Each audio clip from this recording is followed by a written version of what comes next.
What's YouTube? Welcome back, gamers, to Hell is Us Guides. This first part will be a Hell is Us Guides for beginners, which basically will be covering the opening act 1 to Hell is Us, in it going over tips and tricks, things you may have not known or didn't need to know, or things you may have wanted to know and didn't know how to know it. So without further ado, let's get into it.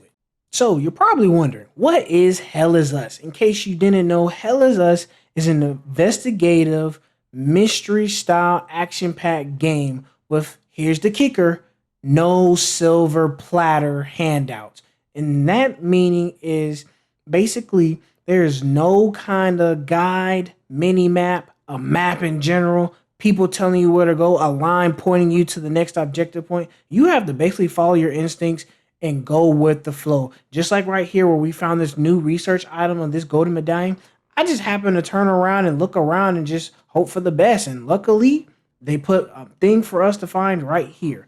So continuing on with that, this game, its main objective is to basically make you work for what you keep. You know what I'm saying? So you have to basically go out, find different things, use your skills, your auditives that you learn from other NPCs in game, and also that you learn from your data pad, which we'll go a little bit deeper into further later on. But basically, this is the only trusted thing you got to lean on in game. So you're literally using your best Sherlock Holmes interpretation of trying to figure out the littlest details possible. Like this instance right here, which can be used later on as you go further on in the game at the beginning of the game. It's your first clue that you get in game. Now, I've done said investigation a lot of times, so we're going to dive a little bit deeper into the investigation aspect of this game, which is literally half of what this game is. So investigation, normally when you come across an NPC, you have an investigation and a general knowledge. And in doing so, investigation will help further progress the story because you gain knowledge as well as gaining facts of where to go next, as well as hints on where you need to go to and who you need to talk to and what you need to do to further progress the story. Now, in this instance, this man right here in front of us name is Ernest Cadell. Ernest Cadell basically points us in a direction that we need to find the APC so we can then further on do fast travel so we can go from place to place in the rest of the game, basically, because once you get this APC, you're able to go wherever you need to afterwards. So he gives us a key, which we got from the investigating through him, which you can't get without him talking to him and doing some deeper investigation with. And you can't even get past that first area without that key. So on to the next bit of investigation, which is the general knowledge. Basically, all NPCs who allows you to ask this will have like 5 different topics, from Hadias, Civil War, Peacekeepers, Sabinians, the Palamists, and the 6th topic, which is the creatures, which are known as the Hollow Walkers in game.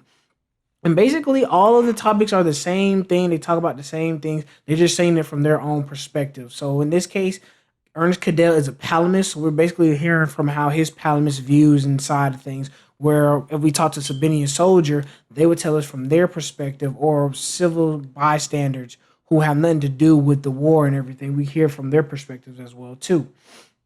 Now, going forward, as you see right here, this is the first part that I was telling you guys about where we needed the key in order to literally leave this area. And basically, this is kind of going over the investigation side where in case you get lost on things, you can go back to your data pad, which I told you guys about earlier, and basically kind of rehash and refreshing your memory on where you need to probably go next or who you should probably go talk to or go looking for afterwards and everything. So we used the key and we basically kind of advanced a little bit further on into the story thanks to that. Now, in this side of investigation, there's another side of investigation where you find little kind of trinkets and clues to kind of side quests, which are called in-game good deeds or discoveries. And in this case, we found this little drawing from this kid who basically talked about he has a family treasure, which is somewhere in the Sinedra Forest, which is where the Cadetto Farm is, in the opening act of the game, of the prologue and the opening act of the game. So we basically are reading this clue about how we need to find this red boulder on a high hill somewhere to basically find where the treasure is located. But there's a second part to this because we needed to find out this bit right here, which is where there's a key that's involved with this as well too, that has some red paint. The blue paint is for the where the treasure is that we use the key with, and the red paint is where we can find the key essentially. So right here, we basically had the key. Now we're coming back to it. And when you do these little side quests and everything, sometimes you could get little rewards. This one right here was a discovery, so to speak, not a good deed. Discoveries and good deeds are two different things, and discoveries mainly sometimes lead to loot. So in this case, we were able to find the treasure to the great grandfather of the Cadell farm, and in it we were able to find the bracelet of SSC of Wanton Destruction, which is a defensive gear that we found early in game in the prologue. And if you want kind of help and guides trying to find these treasures and good deeds and how to get them started and everything, let me know down in the comments down below, and I'll definitely get started on that as soon as I can, and I'll be sure to get back to y'all when I can. So continuing on with the discoveries, you can discover what we have called in-game limbic chess, which is the chapter 3 portion of this video. Now, limbic chess can be two different things. You can have limbic chess and limbic locks. Right here, this is a limbic lock is what I call it. And in doing so, we were able to use these limbic keys to unlock the limbic lock that would then lead us to get these rewards from behind a limbic door, which is basically what a limbic door is, but I call it a limbic chest a limbic lock just cause. But right here, this is an inscription behind this one door where we were able to see that what the keys are for and how they can be used to unlock the limbic doors and limbic locks as well. Now limbic chest and limbic doors can be a little bit confusing, but I'm gonna basically run it down real quick on how you can know which is which.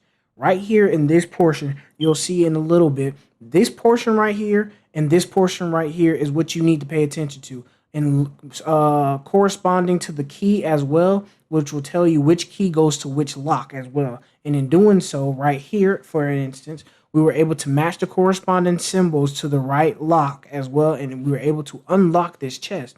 And in doing so, we were able to unlock it and get some goodies from behind it. In this case, we were able to get some glyphs. Now, normally in limbic chest, I think you find glyphs. In limbic doors, you find glyphs and some other things too. Now, on to a very crucial and important part, glyphs and weapons. Now, this guy right here, Victor Gaz, is a very important person as he's your blacksmith in all of Hedea. Essentially, he's the only person who knows how to upgrade and enhance your limbic weapons, as he's a limbic blacksmith. And so you need to go to this guy right here in terms of upgrading, basically creating more shards and hollow walker shards that are kind of act as debuffs and buffs for you as well too. And doing so, you can increase your weapons as well.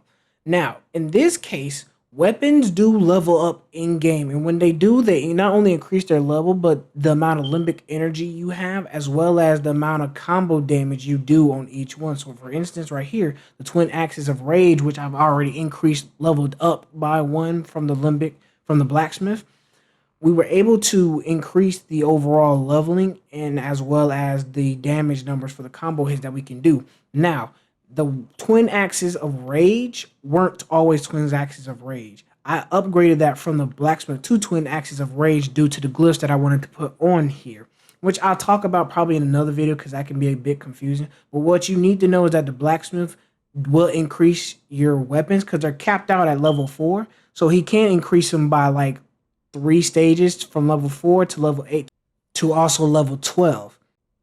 Now, if I'm not mistaken, there are a total of about 5 glyphs that I want to say. There's the neutral glyph, the grief glyph, the rage glyph, ecstasy glyph, and I want to say the terror glyph as well too.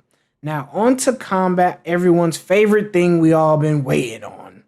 Now, before we get too deep into combat, I just want to say this. I've been seeing on Twitter recently that for Hell Is Us, everyone's been loving the investigative side of the mystery aspect of the story and being able to go out and look for things and not being told where to go do it. But everyone kind of talks about how the combat is a letdown. Me personally, I love the combat in this game because it's not necessarily a Souls-like game, because even the creative director, John, whatever his name, he said this is not a Souls-like game. but we have a parry system in it, as well as different abilities as well that we'll go further into now. Now, probably your most important ability that you have is something called limbic energy. Limbic energy is how you're able to use your charge attacks as well as your ability attacks from your glyphs. Now, your stamina and HP are kind of interlinked with one another. The amount of stamina you have is linked to how much HP you have, but stamina does regenerate over time while HP does not. Now, for your limbic energy, you can gain it back from using limbic batteries, as you just saw a while ago.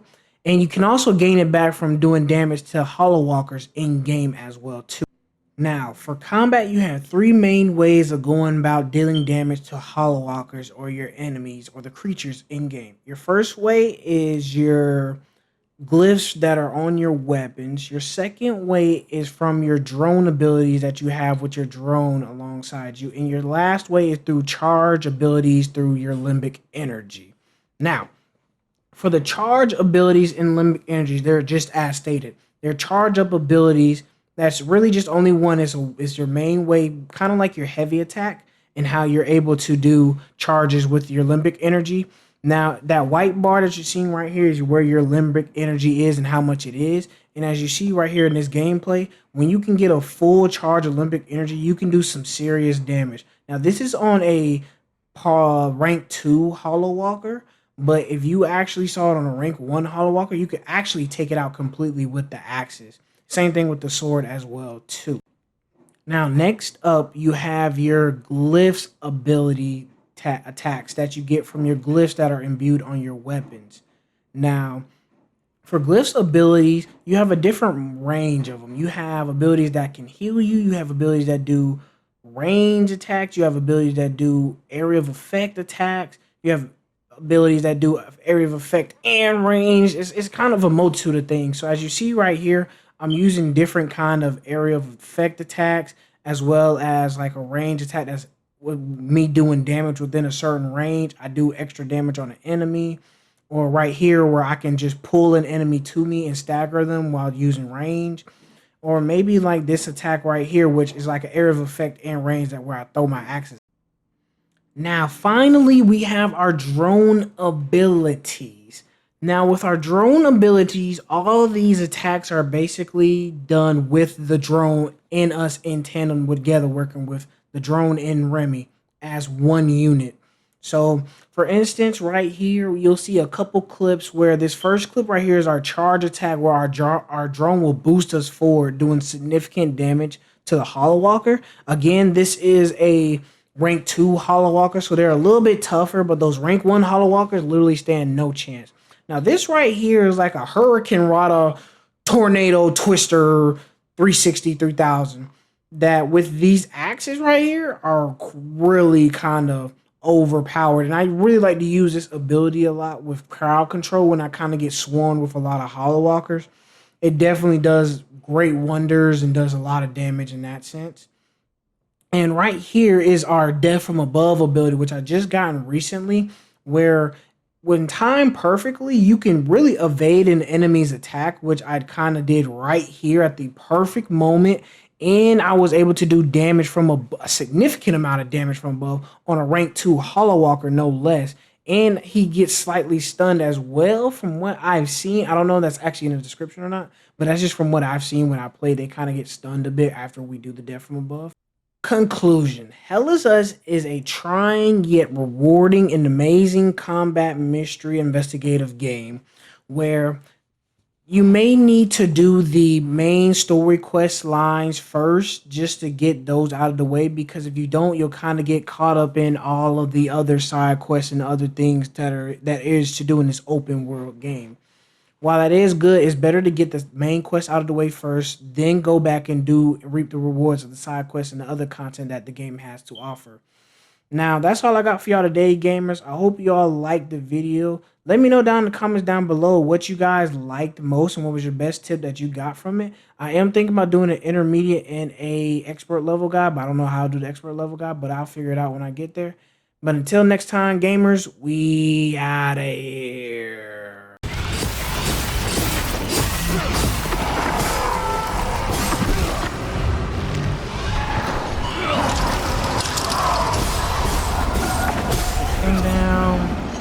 guy was stunned already.